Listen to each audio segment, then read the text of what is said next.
Bom, eu queria dizer que eu nasci com um dom, tipo um superpoder. E não, eu não sei voar, ficar invisível, nada do tipo. É algo bem mais singular. Eu vejo um fio vermelho, vários fios vermelhos.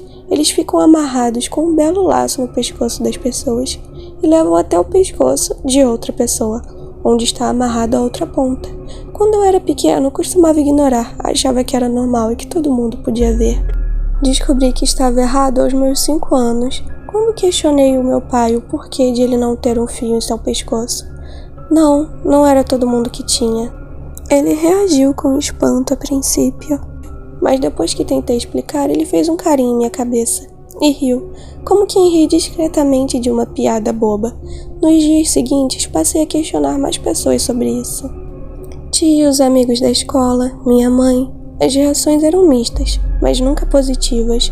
Risadas, desdém, indiferença. Era o tipo de coisa que acontecia após tentar falar sobre os fios. Decidi deixar pra lá antes que eu virasse motivo de piada.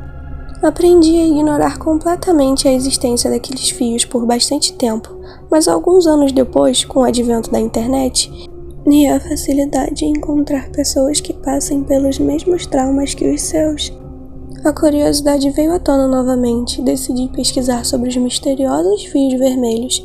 Para minha surpresa, descobri uma lenda chinesa chamada Akaito, ou o fio vermelho. Basicamente, a lenda falava que os deuses ligavam as pessoas que estavam destinadas a serem o amor da vida um do outro por uma grande linha vermelha invisível. Gostei. Mas a partir daí começou a minha paranoia de reparar aonde ia cada um dos fios, a começar pelo meu pai, que não tinha um. Se a lenda fosse verdade, minha mãe não era o amor da vida dele. E na verdade ele sequer tinha um, mas minha mãe tinha. E o fio ia tão longe que se perdia de vista. Óbvio que ela não era a única com esse problema. Haviam incontáveis pessoas com seus fios indo em direção ao horizonte longínquo. Passei a anotar e analisar melhor, então percebi que na verdade a grande maioria das pessoas não tinha um fio. Eu também não tinha a propósito. Pensei muito sobre isso e como era triste.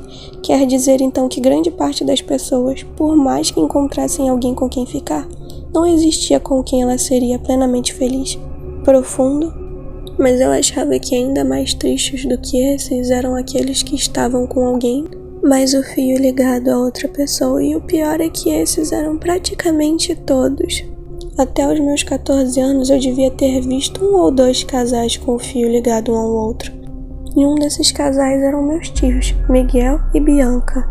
Na verdade, isso era bem estranho, pois sempre rolou na família boatos de que minha tia apanhava do meu tio, mas ela sempre negou ao ser questionada sobre isso. Poucos meses depois, presenciei o que me faria ter certeza de que essa lenda chinesa é balela. Em uma ida ao centro da cidade, passei por um homem que tinha mais de 6 fios em seu pescoço. Eles iam para diversas direções diferentes. 6 amores da sua vida? Só pode estar de brincadeira. Por mais 3 anos decidi esquecer essa história dos fios. Teria dado certo, se não fosse o fatídico dia. O dia em que me foi noticiado que meu tio Miguel havia sido preso após matar a facadas a minha tia Bianca. Os dias seguintes foram longos, não conseguia parar de pensar na relação dos fios com o acontecimento. Precisava me acalmar, então fui ao cinema sozinho. Isso de certa forma me acalmou de fato. O shopping fica perto da minha casa, então mesmo já sendo 11 da noite, decidi voltar a pé. Ao chegar na porta de casa, olhei para a esquina e vi uma moça também em sua porta, talvez procurando a chave na bolsa ou algo assim. Um homem se aproximava vagarosamente de suas costas com uma faca. Seus pescoços estavam ligados pela linha vermelha. Ao anunciar o assalto, o homem foi atingido por 3 tiros da mulher, que tirou rapidamente uma arma de sua bolsa. Ao ver que eu tinha presenciado o ocorrido, veio até mim pedir ajuda, pois precisava de um álibi que confirmasse sua ação em legítima defesa. Enquanto ela falava, meus olhos estavam vidrados na linha em seu pescoço, que ia se desfazendo aos poucos. Não sabia o que fazer ao certo, talvez eu fosse mesmo louco, e se contasse para alguém seria internado em um manicômio. Decidi ficar trancado em casa durante alguns dias. Ver as pessoas com os fios não me faria bem. Evitei até mesmo minha mãe, mas hoje de manhã ao acordar levantei para ir ao banheiro escovar os dentes, ainda meio sonolento. Dei um salto para trás ao me olhar no espelho e ver que tinha aparecido um lindo lacinho vermelho em meu pescoço.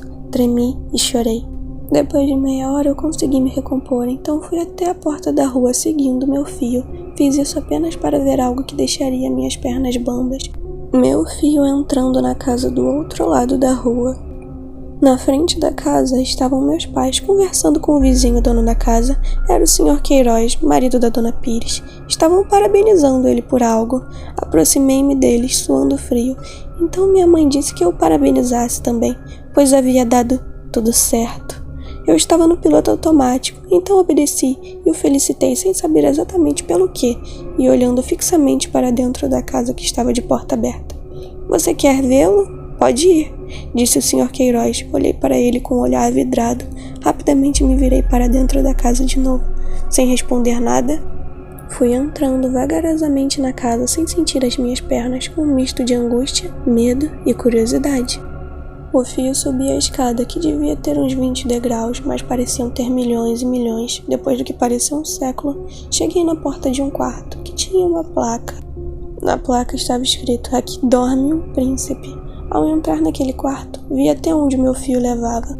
Levava até dentro de um berço que a Dona Pires estava balançando. Ela estava grávida havia um tempo, lembrei, finalmente. E dentro daquele berço havia um lindo bebê, com um laço vermelho no pescoço. Um belo laço vermelho.